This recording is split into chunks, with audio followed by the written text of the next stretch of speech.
Hello students, western political thought के व्याख्यान की श्रृंखला में मैं doctor Nidhi Yadav SPC government college Ajmer से आज एक नए टॉपिक के साथ आपके सामने पुनः उपस्थित हूँ। लास्ट क्लासेस में हमने बेंथम के उपयोगितावाद पर विचारों पर चर्चा की थी। इसी क्रम में आज एक और अन्य पहलू बेंथम के बारे में जो प्रसिद्ध है, हम उस पर चर्चा करेंगे कि बेंथम एक महान समाज सुधारक या एक रिफॉर्मर के रूप के अंदर हमारे सामने आते हैं। बेंथम एक महान सुधारवादी विचारक थे। 19वीं शताब्दी में जो भी सामाजिक, आर्थिक, राजनीतिक और वैधानिक रूप से जितने भी रिफॉर्म्स हुए हैं, उनमें शायद ही ऐसा कोई सुधार होगा जिस पर बेंथम का प्रभाव न हो। एक विचारक हैं, उनका ये मानना है कि जितने भी संसदीय पद्धति का सुधार हो, चाहे न्यायपालिका की व्यवस्थाओं में सुधार हो, कठोर दंड विधि को चेंज करने के संबंध में कोई बात हो, या जेल के प्रबंधन के संबंध में कोई विचार हो, या स्थानीय न्यायालयों के संबंध में गरीबों के लिए कोई व्यवस्थाओं करने के संबंध में, मतलब जितने भी आज सुधार विभिन्न देशों में कानूनी रूप ले चुके हैं या विधि का रूप पा चुके हैं, उन सब में कहीं ना कहीं बेंथम की तत्परता और लगन शामिल है। कैटलीन जैसे एक विचारक का मानना है कि उपयोगितावाद एक राजनीतिक विचारधारा नहीं है, अपितु यह एक सुधारवादी विचारधारा है। इसलिए हम बेंथम को एक राजनीतिक दार्शनिक मानने की बजाय एक समाज सुधारक मानना अधिक उपयुक्त होगा। अब आज की क्लास में देखेंगे कि बेंथम का जो ये दूसरा रूप है, समाज सुधारक के रूप में, या जब हम उसको ऐसे रिफॉर्मर के रूप में देख रहे हैं, तो ऐसे कौन कौन से सुधार थे या ऐसे कौन कौन सी बातें थी जो बेंथम ने एक रिफॉर्मिस्ट के रूप में दुनिया के सामने रखी। सबसे पहली बात, शासन प्रणाली में सुधार कि उन्होंने गवर्नमेंटल सिस्टम में किन सुधारों की बात की, और वे सुधार आज किसी न किसी रूप में अधिकांश देशों में कानूनों के रूप में प्रचलित हैं। सबसे पहली बात, राजनीतिक विचारों की दृष्टि से अगर हम देखें तो बेंथम एक जनतंत्रवादी था, और उपयोगिता का जो सिद्धांत है वो लोकतांत्रिक व्यवस्था में ही हमको स्पष्ट दिखाई देता है, क्योंकि डेमोक्रेटिक सेटअप में ही सभी के सामूहिकता की बात, या हम कहें सभी के हितों की रक्षा हो सकती है। राजतंत्र इस दृष्टि से उपयोगी नहीं हो सकता, क्योंकि डेमोक्रेसी के अंदर ही अधिकतम लोगों के लिए अधिकतम सुख, जो कि बेंथम का प्रमुख विचार है, वो साधन बन सकता है। तो हम ये देखते हैं कि बेंथम ने लोकतंत्र की सफलता के लिए जो आवश्यक बातें हैं, सार्वभौम वैश्वमताधिकार, एक संसद, एक सदनात्मक व्यवस्थापिका और गुप्त मतदान पर उन्होंने अपने विचार प्रकट किए। बेंथम अपने समकालीन विचारकों से इन टॉपिक्स को लेके या इन बातों को लेके बहुत अपनी बातों पे वो दृढ़ थे, और ईमानदारी के साथ उन्होंने ब्रिटिश शासन व्यवस्था की प्रशंसा करने की बजाय उन्होंने उसकी आलोचना की। बेंथम ने सार्वभौमिक जो पुरुष मताधिकार था उसका विरोध किया। उन्होंने कहा कि मताधिकार के लिए सिर्फ पढ़ा लिखा या साक्षर होना तो आवश्यक है ही, लेकिन साथ ही साथ उन्होंने कहा कि इंग्लैंड में जो स्त्री मताधिकार है या महिला मताधिकार है, इस पर अभी कोई विचार नहीं किया जा रहा है। उनका यह भी मानना था कि इंग्लैंड में जो मतदाता है वह स्वतंत्रतापूर्वक अपने मत का उपयोग नहीं करता है, क्योंकि यहाँ पर अभी हाथ उठा करके खुले मतदान की व्यवस्था प्रचलित थी। इसके बनस्बत बेंथम जो था वो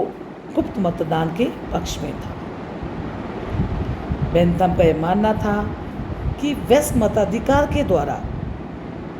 प्रतिनिधियों के ऊपर जनता का नियंत्रण ज़्यादा बना रहेगा, और वार्षिक संसदीय चुनावों की अगर व्यवस्था होगी तो ये नियंत्रण और ज़्यादा प्रभावी हो जाएगा। इसलिए क्योंकि उसके सारे जो भी सुधारों के उद्देश्य थे, वहाँ पर वह जनता का या का और प्रतिनिधियों पर एक प्रभावपूर्ण नियंत्रण स्थापित करना चाहता था, ताकि राजनीतिक भ्रष्टाचार को रोका जा सके। इसके अतिरिक्त जब एक हमने आपको बताया कि पहले पॉइंट में कि उन्होंने इंग्लैंड की में जो पॉलिटिकल सिस्टम वहाँ प्रचलन में था, या जो राजनीतिक सुधार थे कि गुप्त मतदान होना चाहिए संसद के बारे में, या वहाँ पे नागरिक को पुरुषों के साथ साथ महिलाओं को भी मताधिकार मिलना चाहिए। हाँ, वो इस बात से भली भांति परिचित है कि अभी इंग्लैंड में उस समय नहीं आया है, लेकिन फिर भी उन्होंने इसलिए मतदान के बारे में अपने विचार प्रकट किए। बेंथम को एक जिस क्षेत्र में सुधारों के लिए जाना जाता है, वो जो एक बहुत इम्पॉर्टेंट एरिया है, वो है लॉ रिफॉर्म्स का, कि एक विधि निर्माण के क्षेत्र में भी उन्होंने सुधारों की वकालत की है। बेंथम एक विधि सुधारक थे और उनकी जो एक पुस्तक है principles of morals and legislation, यहाँ पर उन्होंने इस तरह के विचार प्रकट किए अपने इस किताब के अंदर कि इस पुस्तक के द्वारा वह पूरी दुनिया में विधि सुधार के मतलब लॉ रिफॉर्म्स के एक पैगंबर बन गए हैं, और सभी देशों के राजनेता अपने प्रैक्टिकल एस्पेक्ट हो तो उन्होंने बेंथम की तरफ ही देखा है। बेंथम का मानना था कि विधि निर्माण का उद्देश्य क्या है। पहली बात, सामान्य अर्थों में जनता का हित हो और जनता के हितों का सुरक्षित रहे, वो हित बढ़े, ये कानून का उद्देश्य है। और बेंथम का यह मानना था कि यदि विधियों का पालन कराना है तो ये आवश्यक है कि विधि को जनता का समर्थन प्राप्त होना चाहिए, क्योंकि यदि कानूनों को बलपूर्वक मनवाया जाएगा तो इससे सार्वजनिक असंतोष होगा, और सार्वजनिक असंतोष का परिणाम क्रांति होता है। इसलिए वो विधि निर्माण की आवश्यकता को सरलतम शब्दों में उन्होंने बताने का प्रयास किया। उन्होंने यह भी सुझाव दिया और यह अनुभव किया कि उनके समय की जो तात्कालिक विधियां हैं, ये लॉ हैं, वो बहुत ज़्यादा अस्त व्यस्त अवस्था में है। उन्होंने इस बात की वकालत करी कि अब सभी विधियों का कोडिफिकेशन यानी कि संहिताकरण किया जाना चाहिए। इसके लिए उन्होंने इस बात पर बल दिया कि टेक्निकली जो अनावश्यक रूप से विधियों की जो पारिभाषिक या टेक्निकली व्यर्थ शब्द जाल बना दिए जाते हैं, उससे उनको बहुत ज़्यादा अप्रियता महसूस होती थी, या वो इससे बहुत ज़्यादा चिढ़ते थे। उनका ये मानना था कि कानूनों को सीधे साधे, आसानी से समझने वाले छोटे छोटे वाक्यों में व्यक्त किया जाना चाहिए, और ये उनके लिए जो जिनको पालन करना है साधारण जनता को, उनके लिए बहुत सुलभ और सुगमता से उनको प्राप्त होना चाहिए। तो कुल मिलाकर के हम ये देखते हैं कि उन्होंने तात्कालिक विधियों की जो उस समय प्रचलन में थी उनकी आलोचना की, लेकिन यहाँ पर उनका उद्देश्य बहुत रचनात्मक था। वो मात्र आलोचना ही नहीं करने चाहते थे, बल्कि उन्होंने यूरोप के विभिन्न देशों की विधियों की बहुत विवेचना की है, उनके संबंध में उनकी महत्वपूर्ण सिद्धांत भी प्रचलित किए हैं। उसमें उन्होंने अमेरिका, फ्रांस, भारत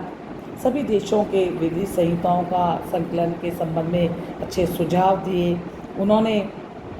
अनेक विधि सुधारकों के बारे में अपने विचार प्रकट किए और एक विधि संग्रह भी तैयार किया।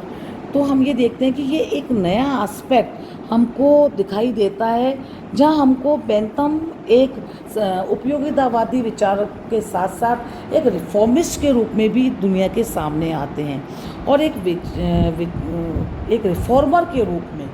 वो अपने आसपास में जो उनके सामाजिक क्षेत्र में, राजनीतिक क्षेत्र में, आर्थिक क्षेत्र में या कानून निर्माण के क्षेत्र में जो भी उनको उस समय असंगतियां महसूस हो रही हैं, या इंग्लैंड में जहाँ के वो निवासी हैं, वहाँ पे प्रचलन में जो उनको जो राजनीतिक कमियां दृष्टिगोचर हो रही हैं, सामाजिक कमियां दृष्टिगोचर हो रही हैं, जो उनके सामने था, उनके संबंध में उन्होंने सुधारवादी अपने विचार दिए हैं। उन्होंने एक जो महत्वपूर्ण बात जो उनकी है कि उन्होंने